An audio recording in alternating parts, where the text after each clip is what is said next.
Depuis le 1er avril, l'Office de tourisme intercommunal de Max est lancé. Le 7 avril, au camping Sylvamar de la Benne, Pierre Frousteil et Denis Dupouille, directeurs de l'OTI, sont revenus sur cette structure qui vise à mieux accueillir les clients, promouvoir le territoire et développer l'offre touristique. L'accueil et l'information, ça ne tourne pas uniquement dans l'accueil physique des clientèles au sein de nos points d'information, de nos bureaux d'information.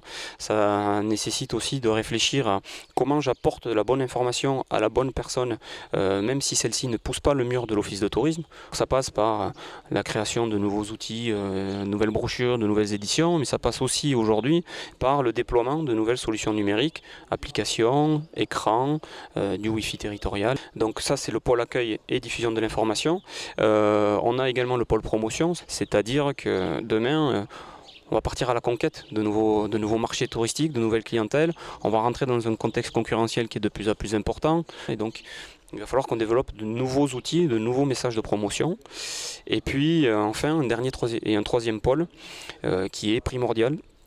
C'est celui du développement de l'offre et donc de la place de l'office de tourisme aux côtés des professionnels de la destination, puisqu'on se positionne très clairement ou on se revendique comme un partenaire à côté de ces professionnels-là pour développer de nouveaux services, améliorer l'offre, ou la faire monter en gamme encore plus haut que ce qu'elle n'est aujourd'hui, si on peut le faire, et du coup répondre davantage aux attentes et aux besoins des clientèles. C'est le but, le vrai but de l'Office de tourisme intercommunal, c'est d'être au service du territoire pour renforcer son attractivité et faire en sorte que les vacanciers viennent de plus en plus souvent, de plus en plus nombreux. Les bureaux de Seignos et d'Ossegor sont les seuls à avoir souhaité rester indépendants. Cependant, même regroupés, l'OTI souhaite garder certaines caractéristiques qui étaient propres à chaque commune.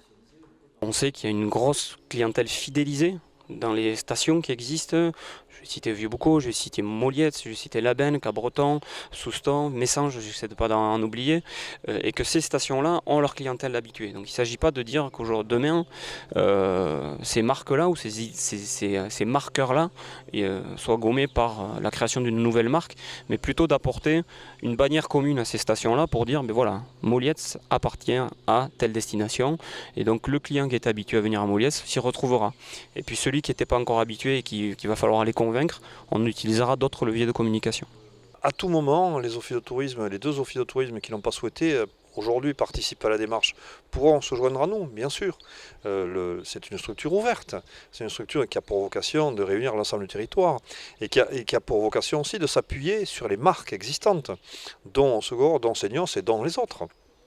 Donc ce qui est évident, c'est que plus on sera nombreux et plus on se réunira et plus on sera fort et plus on aura de résultats, c'est clair. Pour solidifier cette structure, l'Assemblée générale de l'OTI aura lieu le 24 avril au club Bellambra de Souston-Plage. Chacun des salariés aujourd'hui engagés dans l'OTI, dans l'Office de tourisme intercommunal, est convaincu qu'on va dans le bon sens. Donc c'est déjà beaucoup. Je suis très heureux de la démarche qui a été conduite jusqu'à maintenant, qui est une démarche vraiment de participation, une démarche qui a permis d'associer à la fois les élus, à la fois les socioprofessionnels et les agents acteurs des offices de tourisme pour créer cette structure qui porte beaucoup d'espoir et qui nous permet d'avoir à la fois une structure très participative et très proactive, très tournée vers le développement de notre territoire qui en vaut la peine.